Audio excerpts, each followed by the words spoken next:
involve employers to be interested in leaning forward with research piece.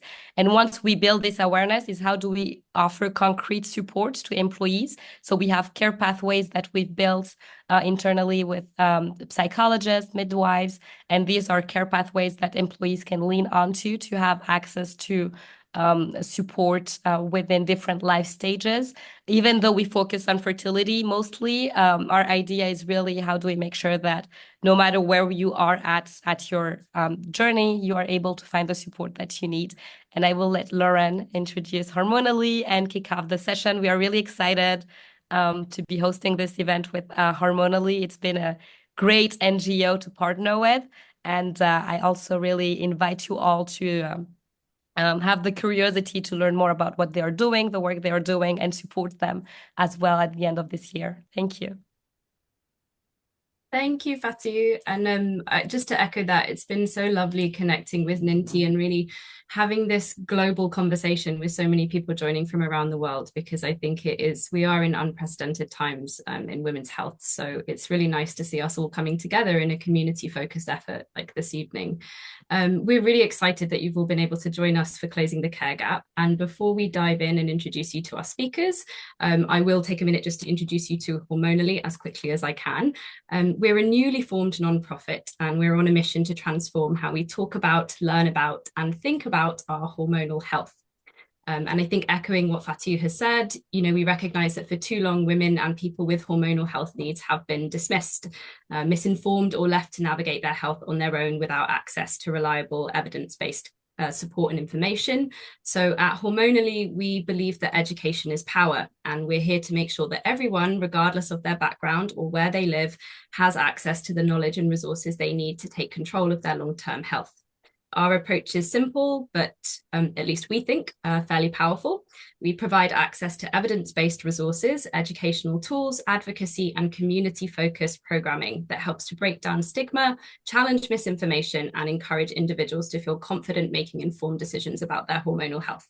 As Lucy mentioned at the beginning of the call, from the start of puberty through to pregnancy, perimenopause, menopause, and beyond, we are here to act as your hormone ally and help you transform your hormonal health into something manageable that you can understand and take charge of. So whether you're here today to learn more about your own health or to advocate for someone else, or simply just here out of curiosity, we're excited that you're joining and helping us to form a future where hormonal health is no longer overlooked, but celebrated and supported together. So that's my bit done. No, I'm going to be moderating this evening. So a bit about me. I'm Lauren Redfern, Director of Hormonally, and for 7 years in the pursuit of my PhD, I got to hang out with women navigating perimenopausal and menopausal care in the UK. And during that time, I learned a huge amount about the process in which accessing care for the majority of us is far from straightforward. So I am delighted to be moderating this conversation today, and we have some truly exceptional speakers. So I promise to keep my overly enthusiastic brain in check so we can hear from the incredible panel much more than me. So as we say in the UK, without further ado, let me introduce you to our speakers. Joining us today, we have Fatou Wuri, an award-winning scholar, founder and CEO of Uterus, a women-led health tech company revolutionizing uterine care across Africa. Fatou, maybe you can wave as well to let people know where you are. Elise Lopez-Sam, who is senior strategist at IPAS, an international organization advancing reproductive justice in Africa, Asia, and the Americas. Dr. Marina Gerner, an academic and author of The Vagina Business, which if you haven't read, I would very much recommend. It is a deeply researched investigation of the fantastic potential that femtech has to transform women's lives if done well. And Alicia Williams, who is a licensed psychotherapist and the only AASECT certified sex therapist in Tulsa. So hello to our speakers. I thought we could kick off today with an introduction in your own words, and maybe one thing that you have done either to positively support your care seeking, or one thing that has prevented you from seeking care. And if anyone's interested to, please put this in the chat as well. So one thing that has either encouraged you to seek care or prevented you from seeking care. Maybe if we come to Alicia, you first. Hello, good morning, everyone. Good morning from here in the US. Sounds like it's evening for a lot of you.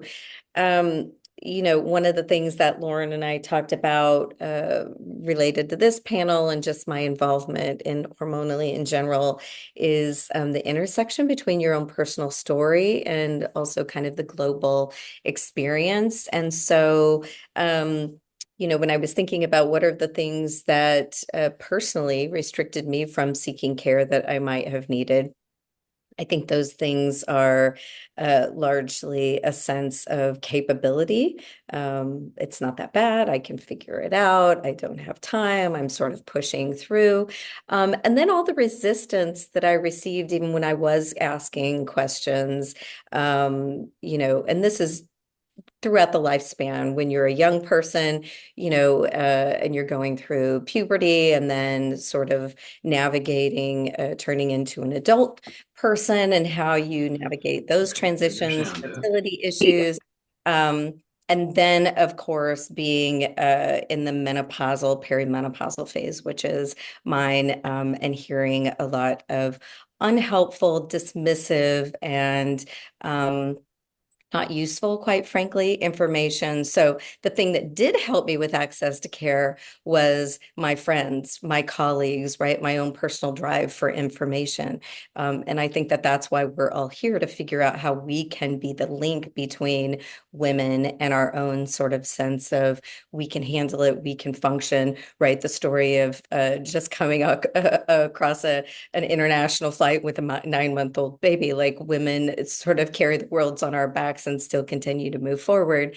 And yet we deserve to have access to the kind of care and information that we need and that we deserve. So great. Fatu, maybe we can come to you next. Thank you. Good evening. I'm all the way on the other side. I was just in the US, so it would have been the morning. I'm really happy to be here. And I think a lot of what Alicia says I connect with, and this is the beauty of this, the personal stories that are also so global, and that's what connects all of us as women. I think it's funny because I'm thinking about my own care journey, and I used to really I was really proud of myself because I've always sought out care. It mattered to me because I grew up in a household where I was a caretaker at a very young age of my own mother. And so I had to learn how to navigate medical systems at a very young age. And so being a caretaker for 20 years, I knew how to advocate when she couldn't advocate for herself. I felt like it was my responsibility to know my body, and to be able to do the right thing, to have the language and the tools. But at the same time, what prevented me from seeking, and now what I do with Uterus, around uterine health, is that I didn't know still that my pain that's connected to my womb mattered. I just didn't know. I thought it was completely normalized. And now that I have a daughter, I think about the time I got my first period and how the narrative around that, what that meant for our culture, right? And thinking it was really uniquely African, but I think it's one of those transversive experiences that regardless of where you are in the world, you can relate to. And it was very normalized to have heavy periods.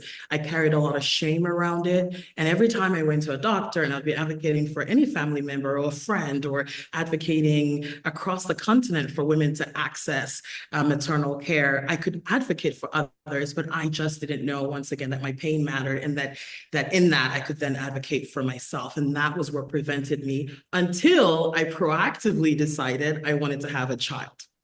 And that is why Uterus exists, because the only time I connected with my womb and anything to do with my vagina or my reproductive health came with this the narrative and the want around having a baby. And I've lost so many years in pain because of that.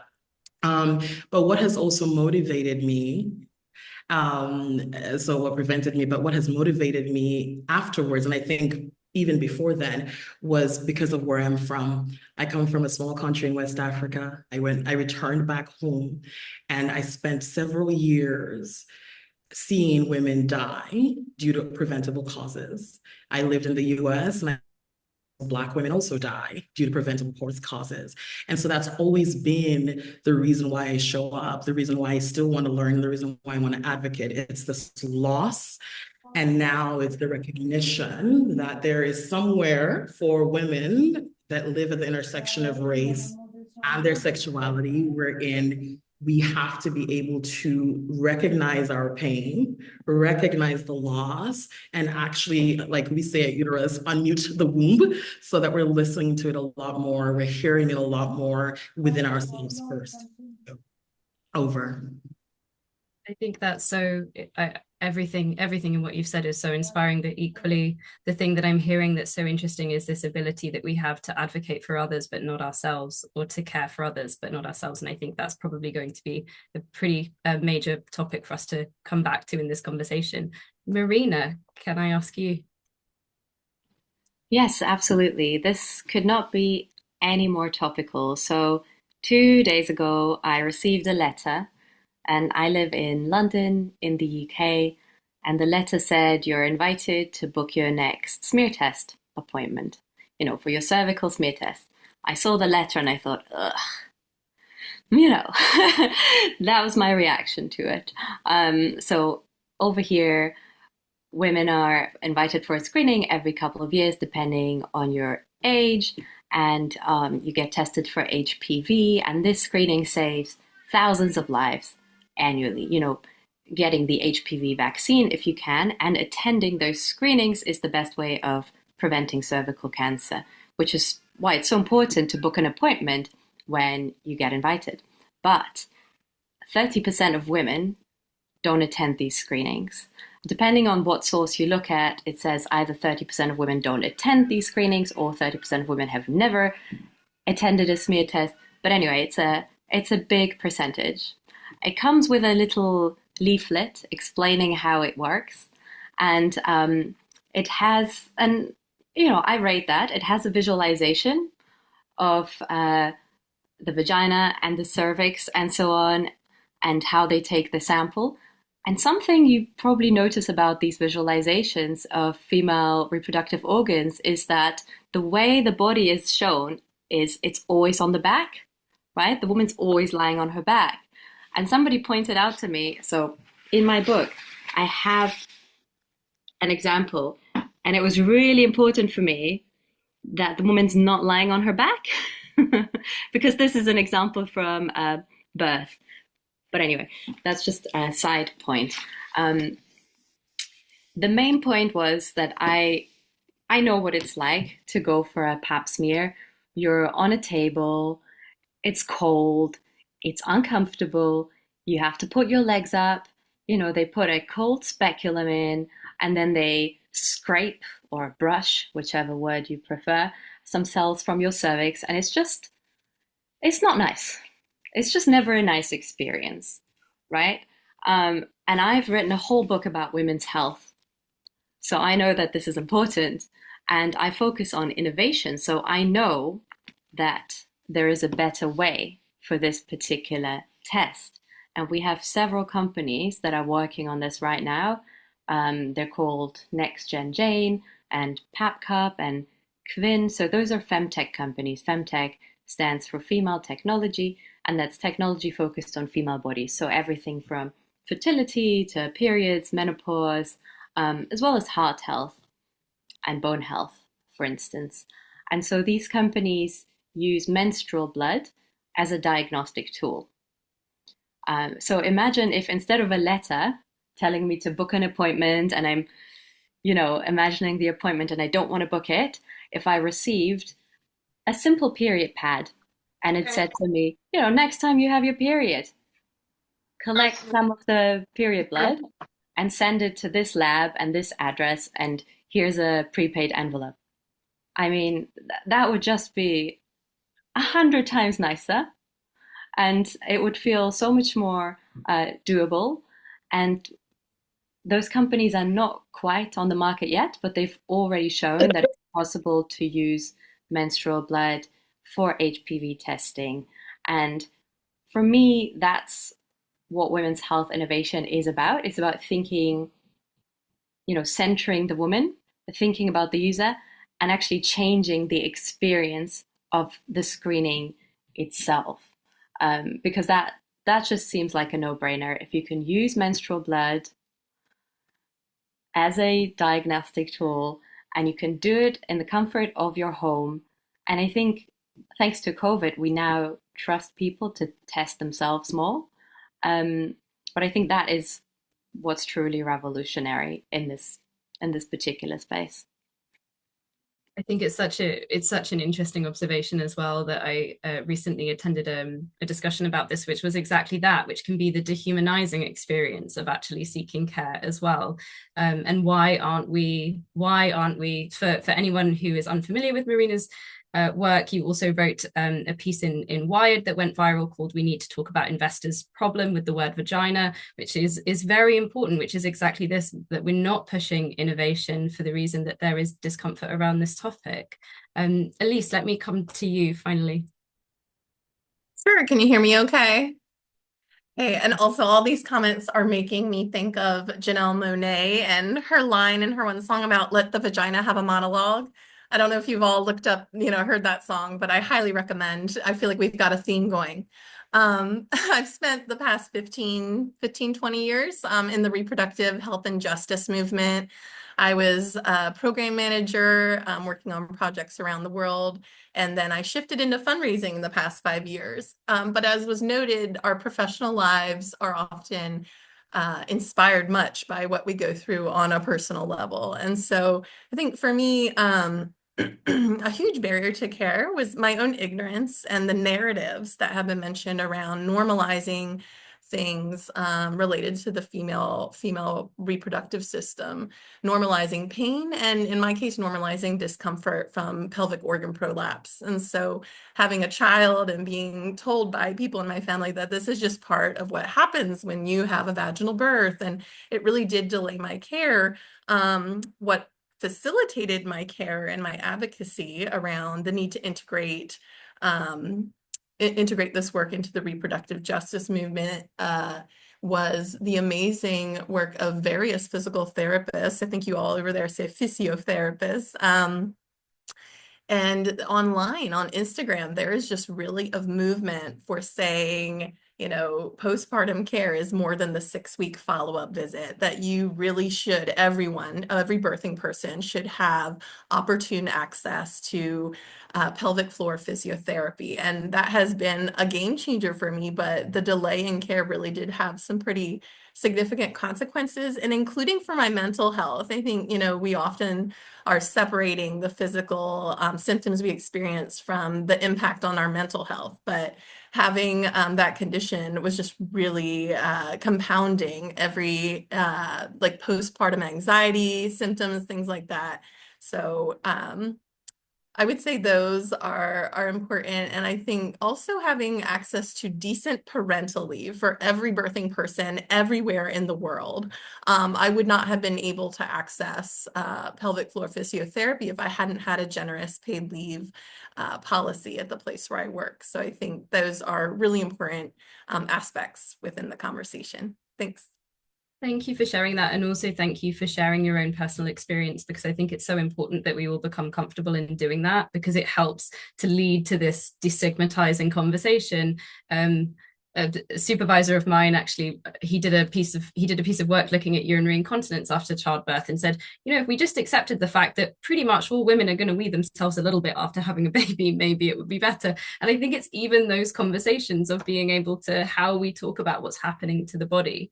I think something that's come up in everybody's response is really this theme of how our physical and our emotional and mental health are intertwined. And I think the statistic that I find interesting is 72% of women, although I would say it's probably higher than this, they cite feeling overwhelmed as a major barrier to seeking care or support.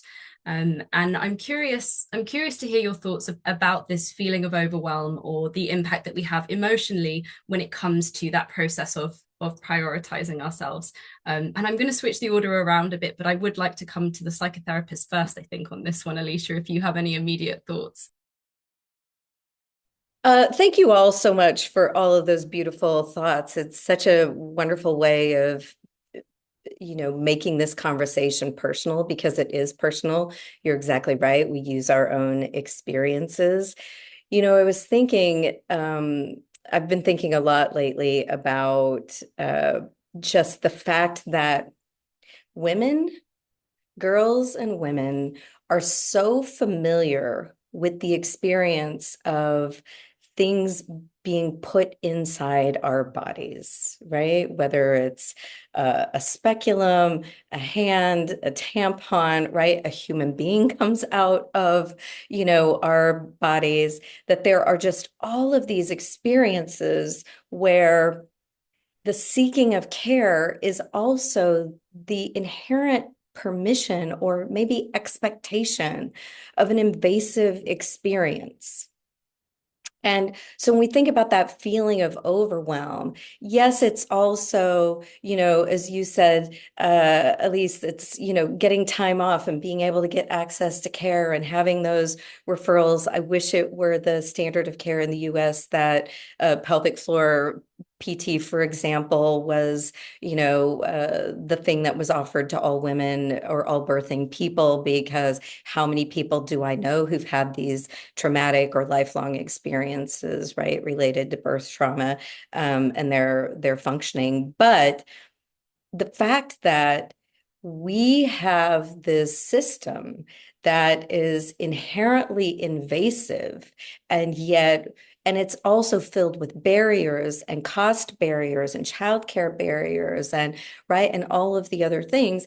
And then we're placing sort of the burden of responsibility on women, right? To say, why is it that you're not seeking out this care? Right. I loved the illustration that you showed, Marina. When is the last time that we saw an internal illustration of a male anatomy where the person was lying back, right, in recline? Like the expectation, right, that we are receiving, and again, I think that word consent, that the expectation is that we're consenting to something that our bodies and brains may not even be consenting to. And I have so much compassion for medical providers. They don't have the time. If they have 12 or 15 minutes with you, they need to make sure that they're figuring out what's going on in your body. And that means that they may not be figuring out how to get the best information out of you, right? How to create an experience that doesn't feel traumatic or painful. Every client I work with, I ask them about their previous therapeutic experiences, whether they went once when their parents were getting divorced when they were 7 years old, or whether, their only therapeutic experience was, in high school at a school counselor, or, some kind of traumatic experience, or whether they've never been. That gives me a baseline. What do you know about this? What do you believe about it? How can I meet you where you are? And I know that physicians and medical providers don't all have the opportunity to have those same kinds of interactions with people, but my goodness, the conversation has to start with, how can we speak to the overwhelm, the expectation, right? The consent-based experience of bringing your body in for care. Yeah, I think that's so essential. And I suppose echoing your own experience, Elise, on that as well, of even being able to be prepared and move beyond that feeling of this is just what happens, right? Or we just have to accept that. So if I can come to you, if you have any thoughts about this feeling of overwhelm, either again, personal experience or through your professional work, if that statistic surprises you or it feels very, very, very, I guess, familiar. That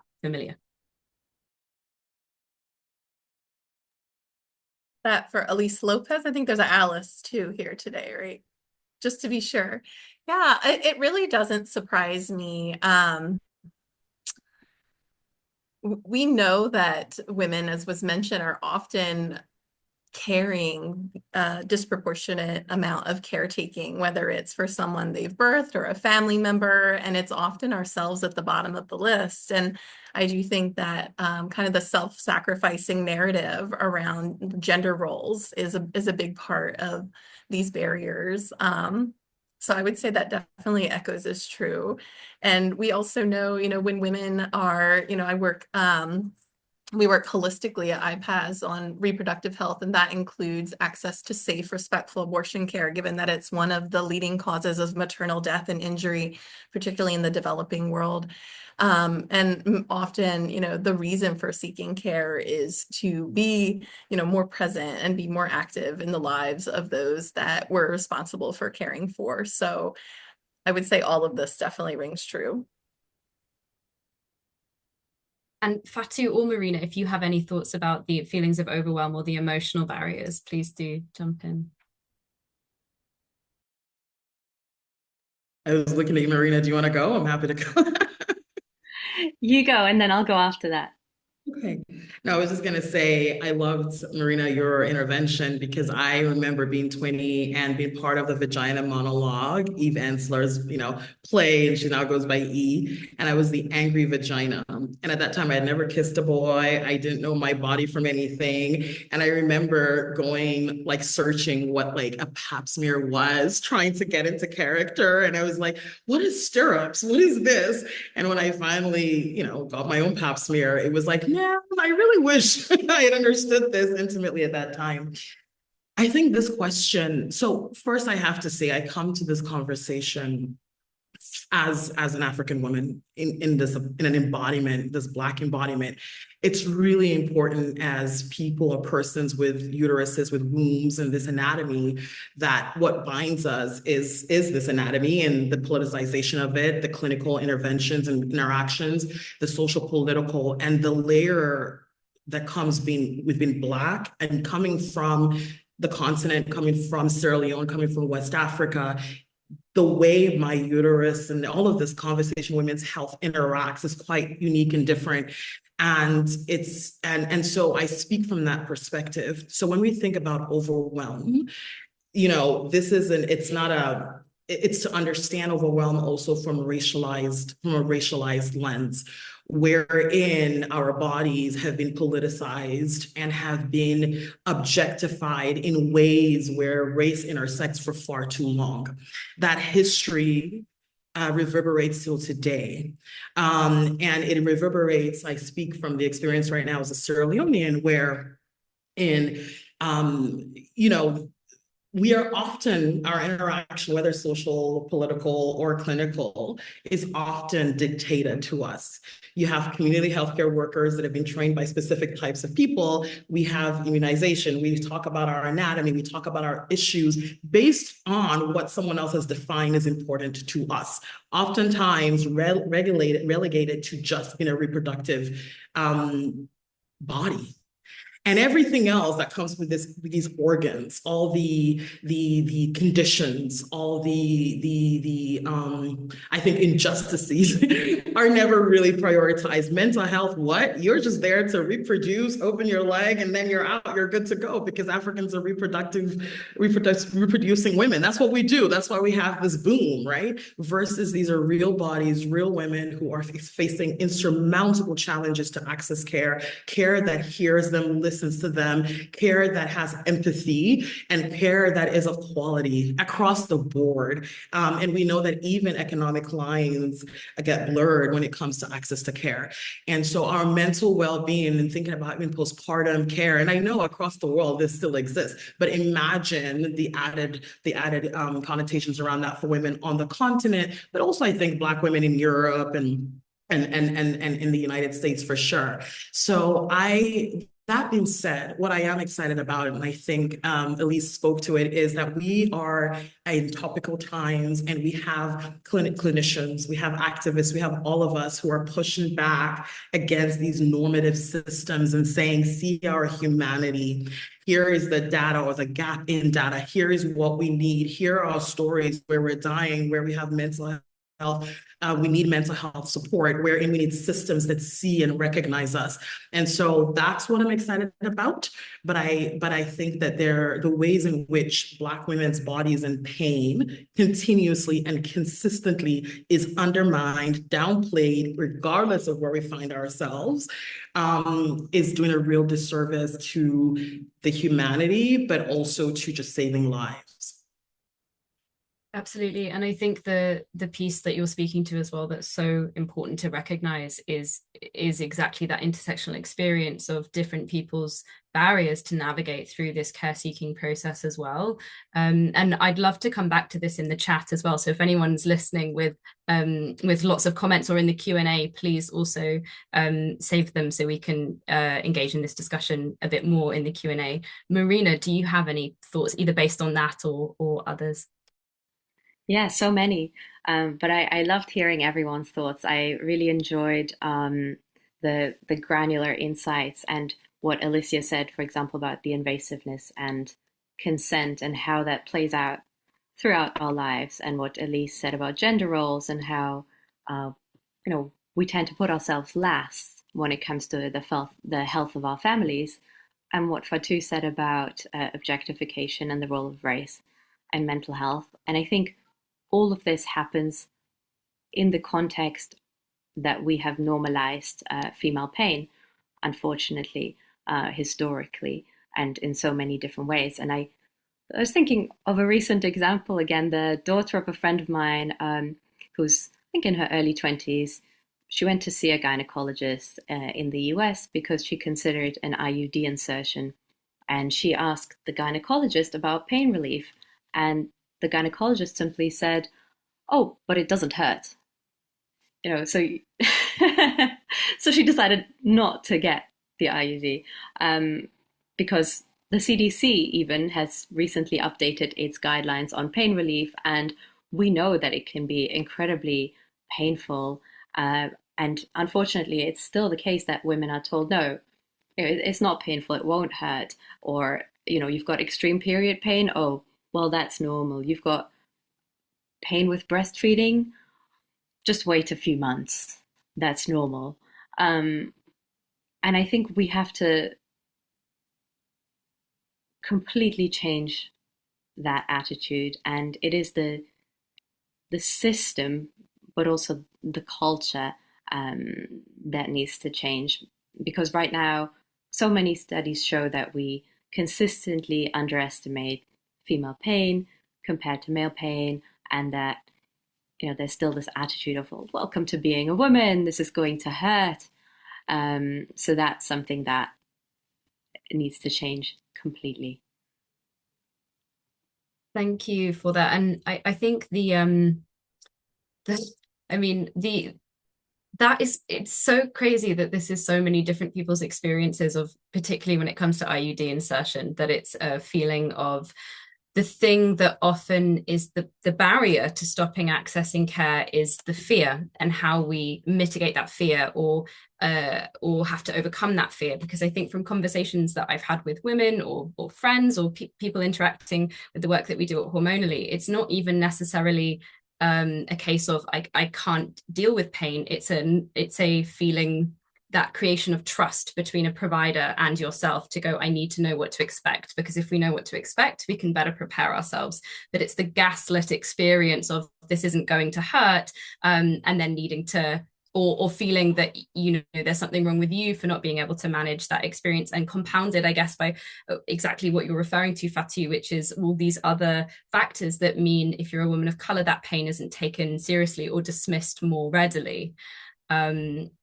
I'm conscious of time because I could go on this point for, I think it's so important to unpack. One thing I wanted to talk about is, I think I'm not sure if anyone else is experiencing this right now, but I think a lot of people that we see are experiencing information overload. So this just complete feeling of there is so much information, I don't know what to engage with. But also in the current climate, I'm not sure if anyone else, raise your hand in the chat, or generally if you can relate to this, want to just disengage and say, I'm done with this conversation. It's too much. It's too overwhelming. I don't want my body to be a political conversation anymore. It's too upsetting. So I'm curious to hear all of your thoughts really on how we promote access to credible sources of information that inspire engagement, particularly in a digital social media age where the conversations about our bodies are increasingly taking place online, and the format through which people want to learn is changing. And I'm going to let, if anyone wants to jump in, as opposed to dictating who gets to speak, but if anyone has anything that really responds to that first.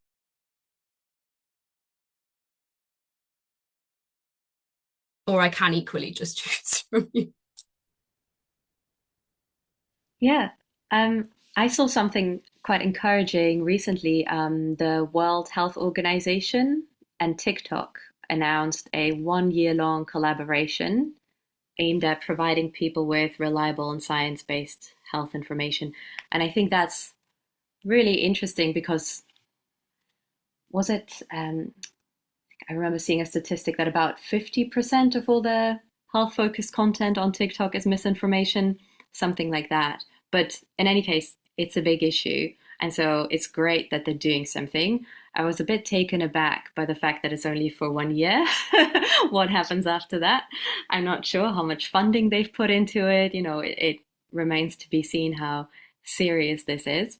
But I think it's an encouraging development, an encouraging collaboration, because what we're seeing right now is that a gap has opened up between the demands and the experiences of patients that we've described and the attitudes of the medical establishment. And so the question is, who steps into that gap?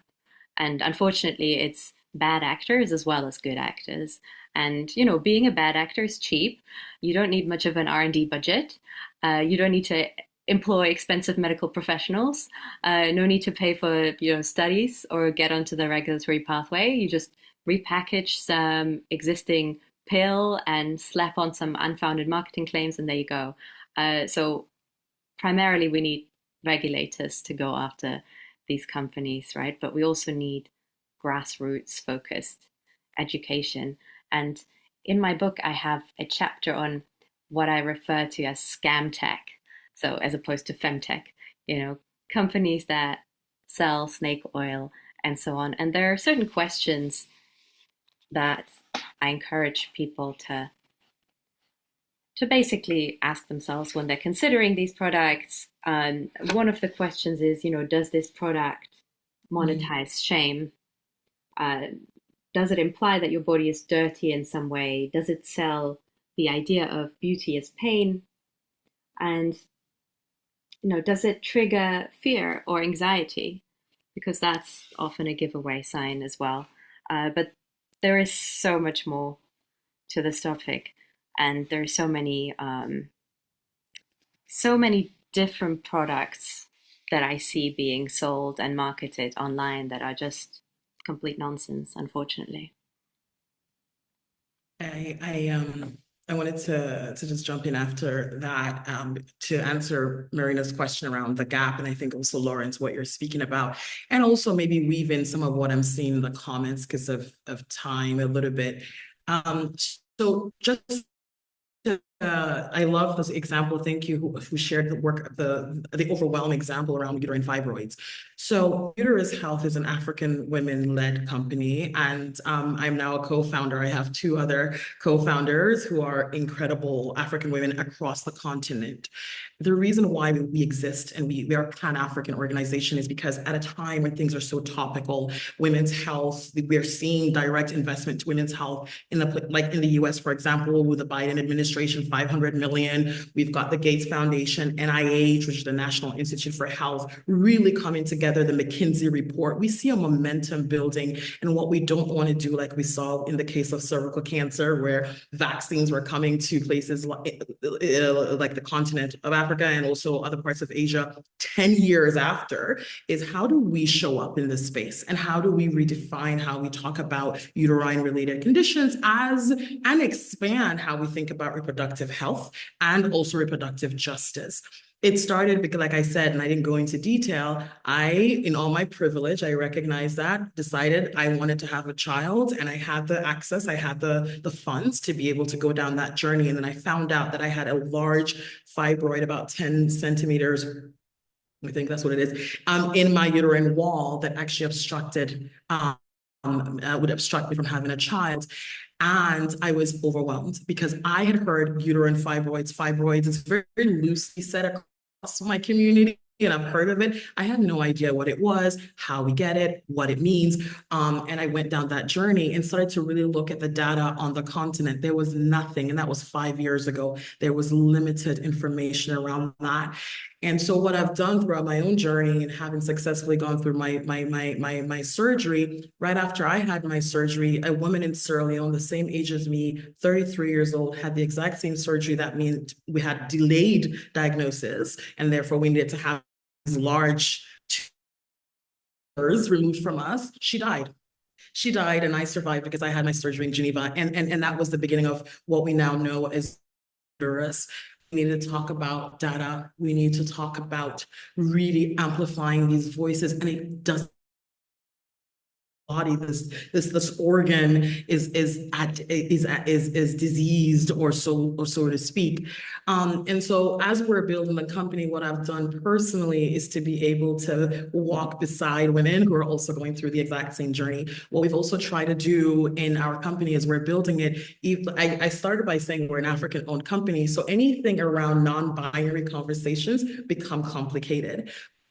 It is important to us that we talk about uteruses, that we talk and begin to create anything that we do takes into consideration the various ways people exist on our continent. And it's going to be a very difficult journey to navigate because of where we sit, but it's really important because to the comment that's been said here in the UK, it matters if we're talking about liberation, we're talking about making sure all of this is about justice and equality. We have to do the hard work to be able to see that people are visible in the data in whatever way that they show up, especially when they're carrying uteruses and so forth. So I'll just wrap by saying I'm excited because we have non-traditional actors trying to work with leveraging AI, trying to work with established systems, nonprofits, the humanitarian African or regional entities to be able to interrogate and push and collaborate and demand the financing so that we are standing at the gap and we're bridging that so that we are seeing more of ourselves. Once again, for me, it comes down to recognizing people's humanity at the intersection that they live at. So that's what makes me hopeful. Thank you for that. And also for I think it was nice and just addressing that sort of practical advice as well and support in our own sort of how we're going about our work for practical and best practice as well. Alicia, Elise, do either of you have any thoughts that are bubbling? First, sorry, I didn't mean to step on you, Lauren. Fatou, I just wanted to say thank you so much for sharing your story. And it's deeply personal and vulnerable. And it also speaks to the thing that came up for me, right, when Lauren said, like, what's the feeling of overwhelm? And, you know, living here in the US and the sort of political roller coaster that we've been on over the last decade, probably forever, but particularly this particularly fraught period of time is I often think about that meme, which says, you know, my desire to be informed is in direct opposition to my desire to like feel healthy and right and well adjusted. And so how do we vacillate?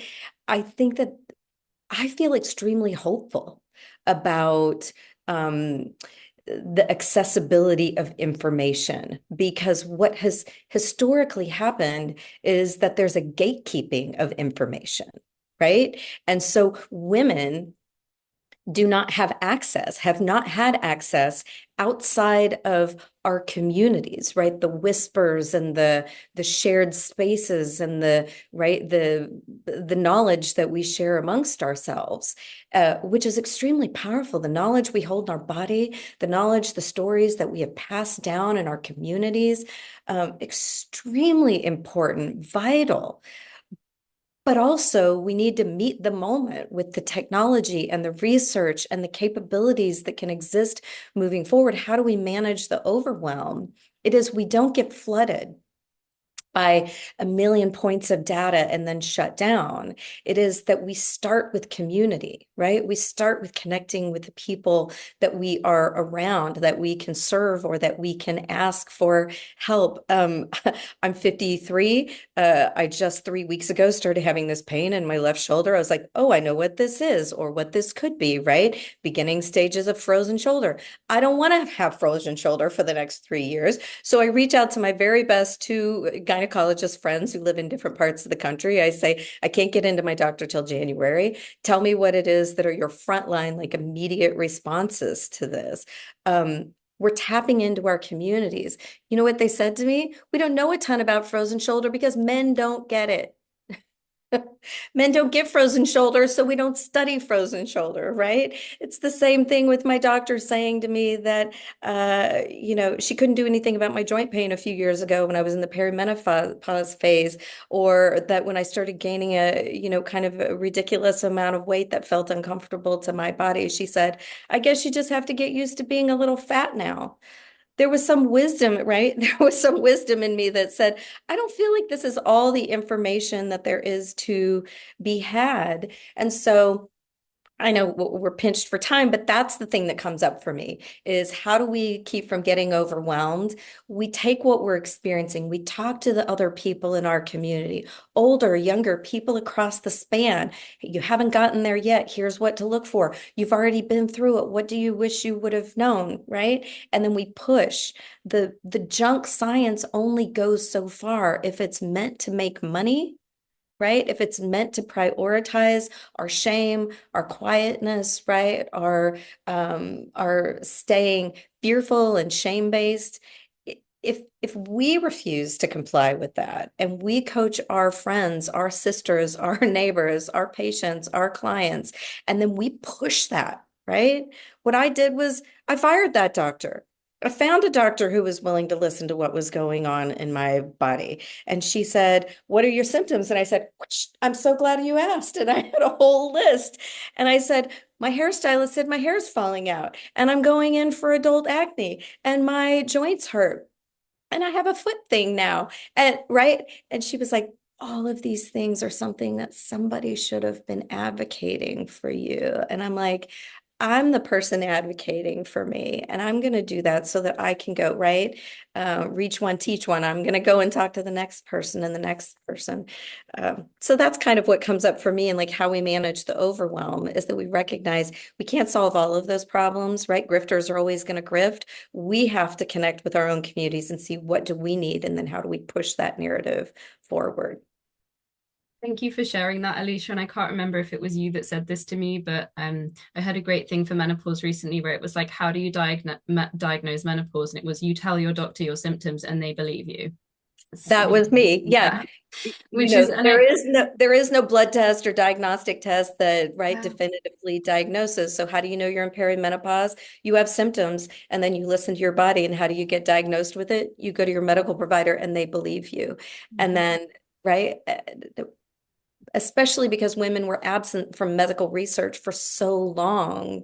We've got a lot of making up to do, and women are dying and suffering in the meantime, right? And that's where some of that junk science comes in, because people are so desperate to fill the gaps with some kind of solution that we need to be able to advocate for women getting the kind of information that they deserve.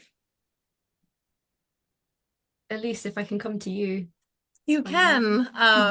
This is such rich discussion. One thing I think we haven't touched on too is equitable access to information. So two things, thinking about who the messenger is. Like when I mentioned how much information I got from pelvic floor physiotherapists, and there are others online that are also just passionate about women's health, like Dr. Jennifer Lincoln, who is an OBGYN here in the US, who has just taken the social media channels by storm. These are often the most privileged among us, at least here in the US. They're often white women who have had access to education and formal education. I feel like who is getting centered is something that we think a lot about at IPAS, who has the microphone. And so I think, when we talk about fund marginalized people or historically marginalized voices that really need that support. Fund the Black women founded companies like Minty and Uterus. I gotta learn to say the name, Fatu, sorry, but I just think there's a real gap there in whose voices are getting heard, who's getting centered. And then the other thing I would add that IPAS is really working on is we need to see funding going to the defense of that accurate information that was mentioned, and particularly information that is highly stigmatized. And that now in the political environment in some countries in Europe too, I know there's been a lot of conservative far right wins. It's not just the US, it's a global disturbing phenomena of populist governments and dictators, and they're trying to control access to information about safe abortion, which I mentioned in many countries remains among the top 5 causes of maternal mortality. They're trying to control access to contraception. It's not just about abortion. So I think there's something threatening to the hegemonic, patriarchy about us understanding what is going on in our bodies and being able to take action using that information. So really defending the people that are supporting the movements for information access. And even, there's been cases of our information at iPads being taken down by YouTube, just factual information, not promoting anything, but it's a real concern of mine and of our organization. Yeah. Yeah, I think also the promotion of those voices is such an essential point to also bring up, and I can see this wonderful response in the chat here about cervical screening, the cervical screening research from Hawa as well. And I'm aware we have 4 minutes before we have to move into Q&A, so maybe we can have a very quick response to this. But I'd like to pick up on this point because I think it's so essential. We know that open dialogue about our health can promote engagement. And I want to think about the conversations that we have and whose responsibility it is to lead these conversations, and particularly in contexts where we know there are barriers, be that language barriers, be that geographic access barriers, fears about presenting as a marginalized group, particularly if you, like myself, are a part of the LGBTQ population. How do you start to have those conversations with providers where you feel scared or afraid to lead on those? So I'm not sure if that was more of a question or a statement, but I'm just curious of, I guess it's that conversation about who leads these conversations and how do we promote that engagement, and any comments that you might have.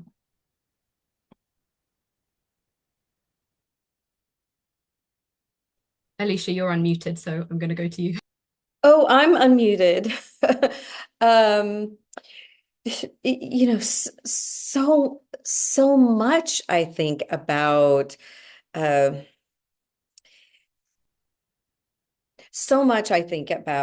this experience of us figuring out how to reach the people who don't easily get access to care, right? Who aren't seen in the research, who don't have the resources to show up in a therapist's office, for example, who may be in a relationship or a life dynamic where getting out, and even the thing I was talking about community and socializing with friends or girlfriends, right? Having access to even online information that for whatever reason, bandwidth, rural access, controlling relationship, right? For a variety of reasons, just might not be a person who has this opportunity to get access.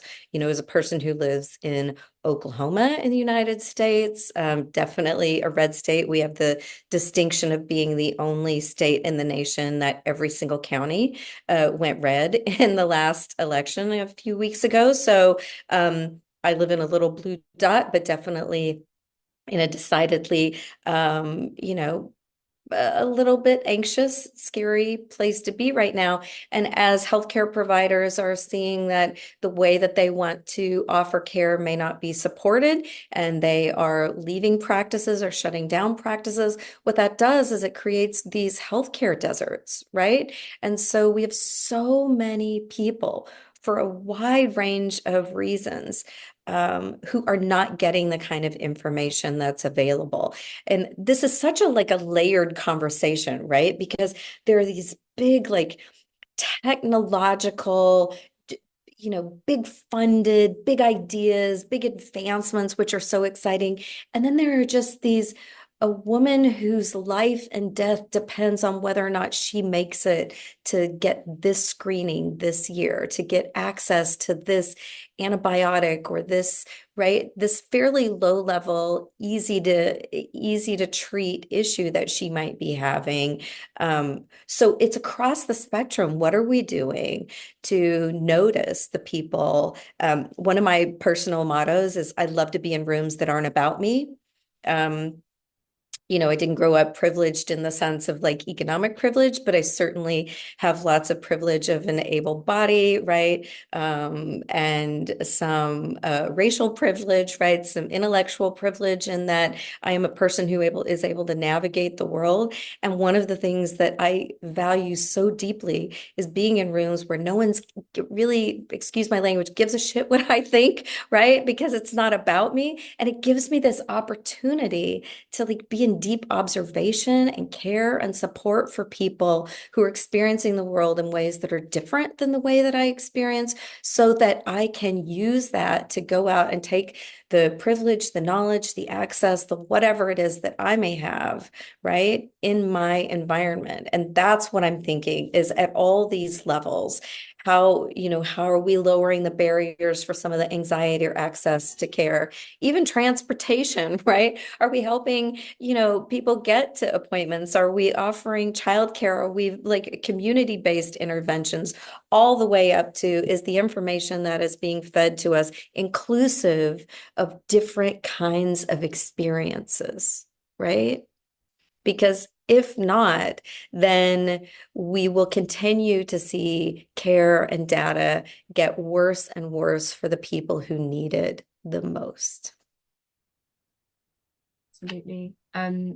Marina, Elise, Fatu, do you have any, I guess, final points before we move on to Q&A? I'm just aware of timing. Is there anything that's bubbling up from that conversation, I guess? I guess really quickly, so Roxane Gay, she's the author of Bad Feminist and many great things. She made a great comment that I love recently, saying she doesn't believe in allyship. And I think the point she's trying to get at is that we just have to embody showing up for people. And that's just what it is. It doesn't need to be labeled. It's just being able to, so when you talk about how, the question around who's the duty bearer, unfortunately the onus will always be on us, and by us I mean those are the margins, women, people with uteruses, all of that stuff. And so the question for me always is, how do we just embody, how do we invite each other to spaces wherein we can be listened to? How do we direct funding in different places, at least, like funder, you raise money, we need, but, and it's, we're echoing everything that, what Alicia said, but it's just, we cannot underestimate that power, passing the mic, opening the door, having a conversation. Just very quick example, my girlfriend, we're both doing our PhD together. I met her and she was like, very light touch. Oh, I think I have fibroids. I need to go. And it was just holding her hand to find out you don't have like fibroids randomly. You have 17 fibroids.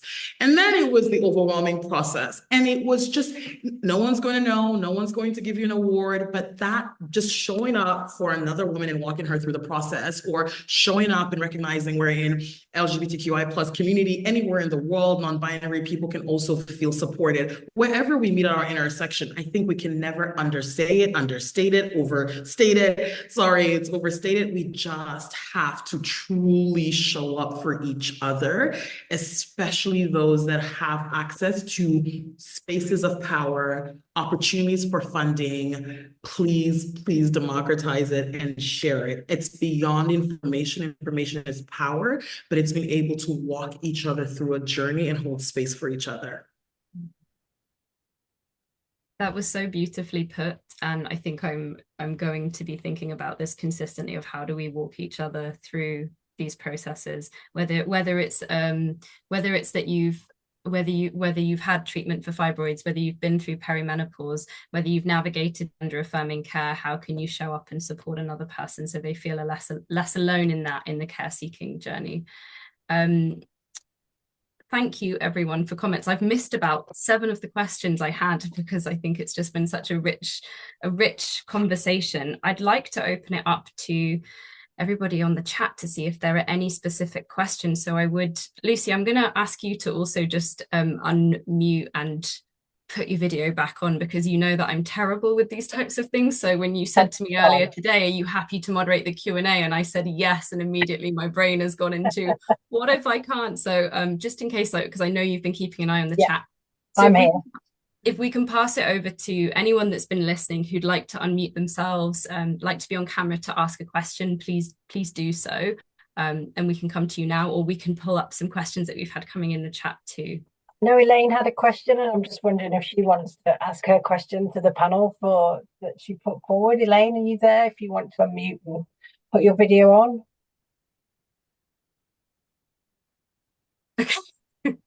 This is where she's gone for a cup of tea, isn't it? Oh, here she is. Can you hear me okay? Yep, we can hear you. Okay.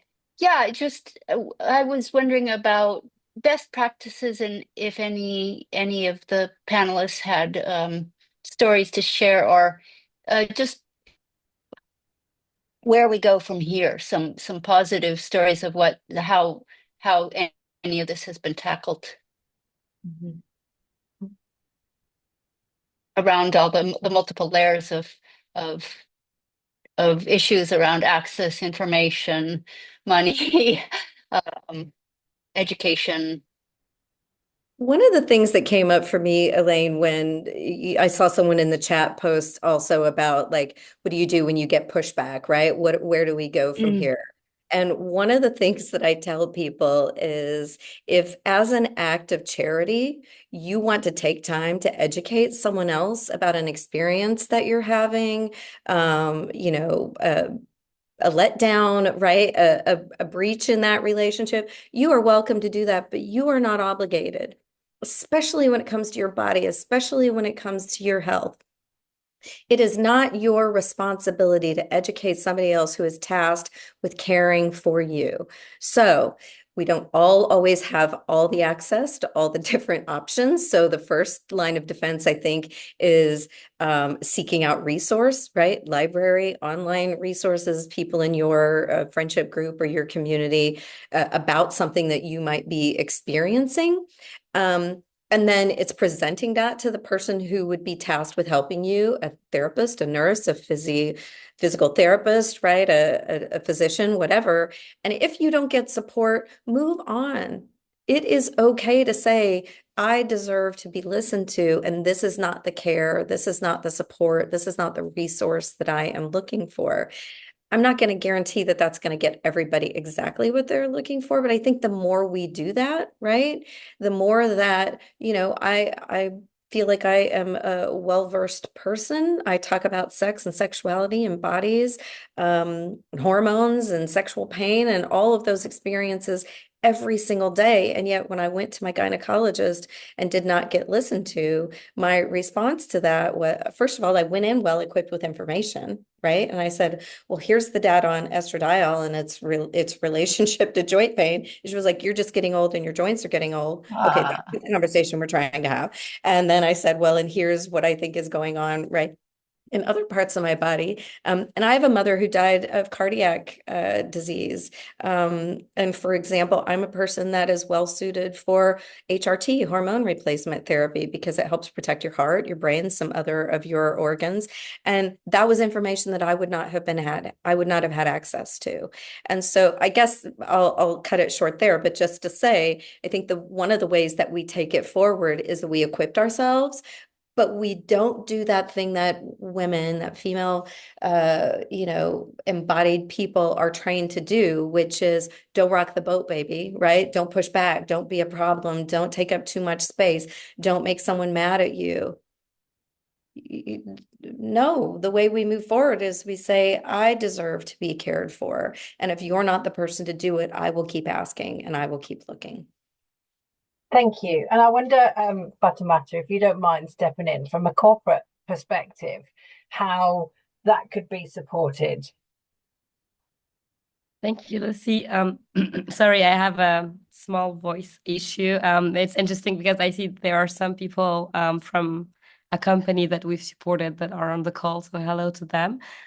So one of the things we've really learned at Ninty is that interestingly, even though we live in 2024 and we have access to all the technology, the progress, we have this illusion that we are there, but the reality is that we are just on the awareness piece. We are just trying to understand if this really matters.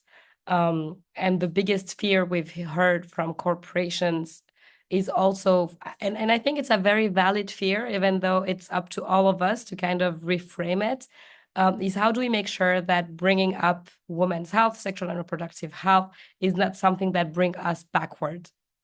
It's something that we've heard from different generations, I would say usually older generations. But the reality is when we look at the data and when we talk to HR, they do see that still they don't have enough women at board members positions. They see that they invest in women and they keep leaving when they are having reorganizations and they are trying to restructure, give promotions. They still have a lot of women who say, no, this is not going to be compatible with my career, my personal aspirations. And our bet and our vision at Ninty is that we shouldn't have to make compromises if we create societies and we design corporations and workplaces in a way that are able to give the right answers at the right time. It doesn't mean that you will, address everything, but it means that you will be able as an employee to lean on your workplace whenever, just like Alice was sharing it with pay leave. Pay leave is an important aspect of it. But if we take a step back and we forget the maternity piece of things, because workplaces understand women's health through two angles: breast cancer, very important, and maternity. But there's so much beyond that. There's the mental health aspect of it, the hormonal aspect of it. There's menopause, endometriosis, fibroids, as you've mentioned, Fatou.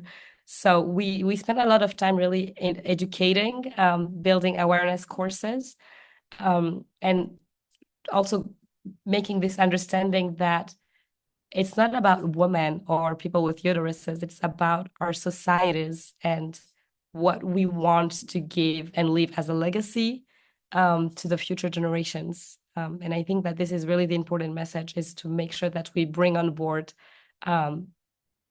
allies and all people that are from different aspects of the corporate world. That said, I mean, we often have this conversation with Lauren. It's really hard, and everything that you've shared really resonated. Sometimes you're just like, okay, maybe, I should just need to take care of myself and my health and forget this and put this aside.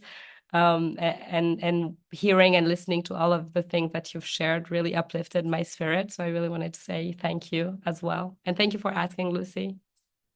Fatoumata and I regularly connect to, would say exactly that, which is this is all very hard, and it can be that want to just disconnect from all of it.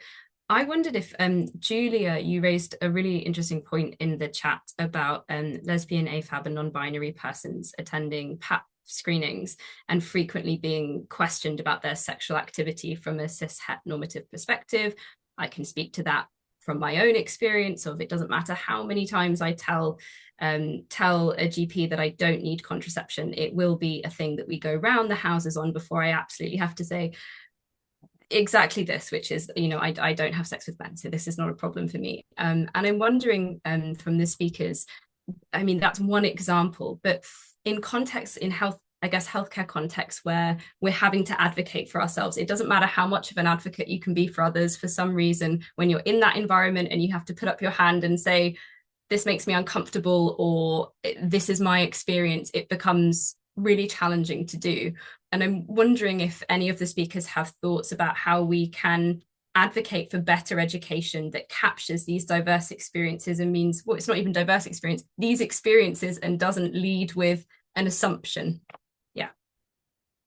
Equally, Julia, if there's anything you wanted to add to that or a question to that, please do feel free. It is about, I think it's about the lack of understanding. And it's this, the whole thing really, this is just another example of where it's not working properly, that people are not being listened to, are not being, I mean, even when, and the example I'm talking about, it wasn't a personal example, but it's a story I've heard from so many people that, it's sort of, oh, well, you could be, could you be pregnant? Answer, no. Are you sure? People have accidents. Well, not if they don't have sex with men, they don't. And it's just this kind of like having to go through this wretched process every single time you make contact with the medical profession, around something which is to do with, in quotes, women's health. So yeah, how do we spread the word? How do we stop putting people in this position?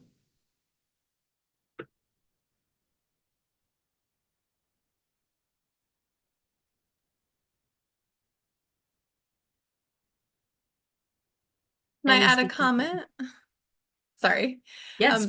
There's a lot of literature on the quality of care, at least in the US. I'm not as familiar with some of like the identity of the care provider. So if the care provider is Black or African American, Black in the US, the quality of care they provide to the Black community in the US is superior. Like they're able to have better healthcare outcomes when they're from the communities they're serving. And I don't know if anyone on the call is familiar with this. I don't, and it's a curiosity of mine. Now I'm going to go research it. Do women get better care when we invest in a stronger pipeline for people who identify as women to become the healthcare providers? And then also like policies, thinking about who can provide care, because if, being with a midwife in my care journey, and then being with the OBGYN, we're two totally different experiences. And as was mentioned, the highly specialized provider sometimes has very little time with you, where a midwife, a doula even, thinking about task shifting more of this care within policies is just something that came to mind as I was listening. I just wanted to quickly add, the question that Julia posed, once again, as someone that it's yeah, like you say, it's bigger, it's that example, and yet there's so many ways to bring this up. And I think just going back to Fatimata's point that we have so much work to do, and that doesn't answer it, but it's this the tension is always, if you go to someone who mirrors you, who has a similar identity, Black or gay or whatever, do you receive better care? And yes, there's studies that show you do, and yet at the same time, those very same providers can cause harm. I also don't want us to I feel like the onus is on a clinical system, a social system that educates a cadre of clinicians and community healthcare workers and doulas and advocates, I hear you, Lane, who are able to see people. This is about humanity. This is about seeing the person in all of their complexity.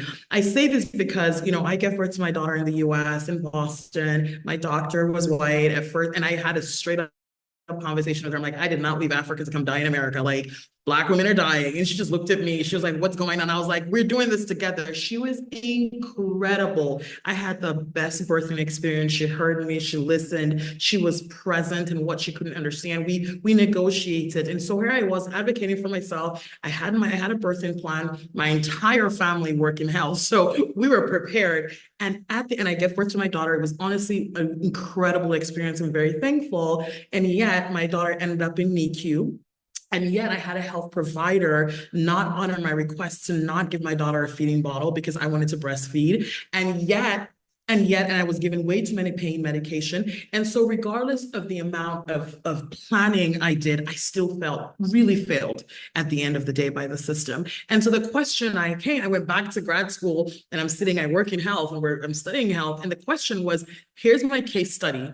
What, in all of this preparation, in all of this advocating, in all of this showing up, in all of this saying, I've got a white doctor I absolutely love, how could we have actually mitigated some of the challenges I had? I don't have these answers, but I do believe that two things. One, like I say, I feel like there's a workforce that we need to be able to bring up to speed in the US, across Europe, and definitely on my continent, definitely on my continent.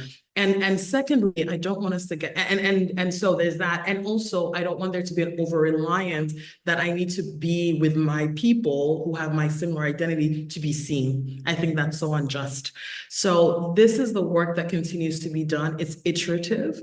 But I will go back to Alicia's point, wherein I remain hopeful. I'm an eternal optimist because, and I have a bias, I continually go back and say, yes, health, this is beyond, it's a human issue, it's a security issue, it's a financial issue, but I want to keep centering people with uteruses, centering women's unique experiences at the heart of all of this, because we are still not there where in any capacity, we're fully recognized. Ooh, that hit me when you said, I want to be seen, right? By anybody I'm working with. I do a lot of work with the kink community, and it would be wonderful if all healthcare providers were equally versed in kink practices. And so they were able to meet clients, right, and patients where they're at and sort of normalize. The original question was about, sort of LGBTQIA community and the baseline, the heteronormative, from everything from the paperwork in the waiting room to the kinds of questions and expectations about relationships. And I think it's some balance of those, right? It is some balance of looking for people who might relate to your specific experience and some of this community building that we're talking about, sharing those pieces of information. Once I found a great gynecologist here, man, I was blasting that person's name out to everybody I could find, because I was like, don't go and get a doctor who insults, right, and dismisses you the way I had an experience. But also, how can you take your personal experience and use that to educate? I think I am so, so grateful, right? I've been a mental health provider for almost 30 years, and every person that comes to see me allows me to be a better clinician for the next person that I work with, right? And they feel whether or not I am teachable, whether or not I am curious, whether or not I am malleable to their experience. And I think that's what we're talking about. We can't wait for med schools to catch up and be educating all of these people. It's happening, but it's slow. If you're in a position to lecture or speak or teach at any of those places, do that, because it's so needed. But even just the people that you work with, say, when you go in to get care, I talk with my, with my kink clients, with my non-monogamous clients, with my clients who may have some kind of high risk condition. When you go get care, here are some things that you can do to take care of yourself. Here are some ways that you can show up in those conversations prepared. Write it down if you have to, right? So that you don't shake, you don't betray yourself by not speaking up, right? And you, with a clear voice and a clear intention, say, are you here to partner with me? Because I'm happy to help share with you, but I'm not going to do that if it's not safe, right? That's not all of the answer, but I think it's part of it. I think it's part of it. You raise a really good point, Alicia, about it being safe. How does somebody know that it's safe? And how do you allow somebody to kind of go, it's okay to open up here, regardless of what you're going to talk about? Is how do you make that space for somebody?